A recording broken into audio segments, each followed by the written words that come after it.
These are my cross-examination questions to my opponent from the affirmative side. My opponent mentioned how we should focus on the prevention of pregnancy rather than focusing on abortion. Although contraception is available and it is affordable at times, but contraception isn't always 100%. There are times when contraception can fail and it can still lead to a pregnancy. So my question to you is, what should a woman or a person do when the contraception does fail and lead to pregnancy? What options do they have? Because whether it's birth control or Plan B or any other form, it's not always 100% preventing pregnancy. My second question is, although we do want to prevent pregnancy, we're talking about what a person can do when they're already in the situation when they can't prevent it anymore. A person needs to have an option. Now, what options do they have when they can't prevent it anymore?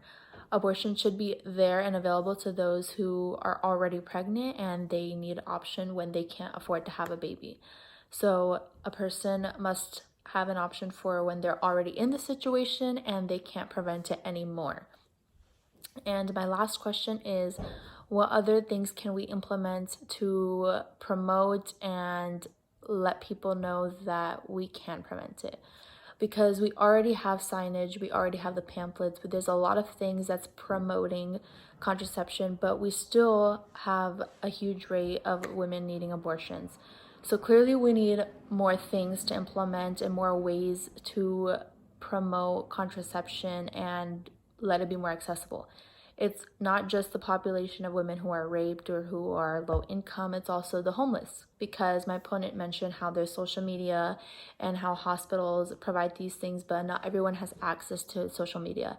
And if it was that easy and if we did have enough promotion for contraception, then we wouldn't have so many people trying to get an abortion or trying to receive it. So clearly we need to have more ways to promote that contraception and that Plan B, birth control, condoms, etc. So what do you think, and what evidence and what ways can we provide more promotion for these things and let people know that they can go get it? And what things can we do to make it more accessible?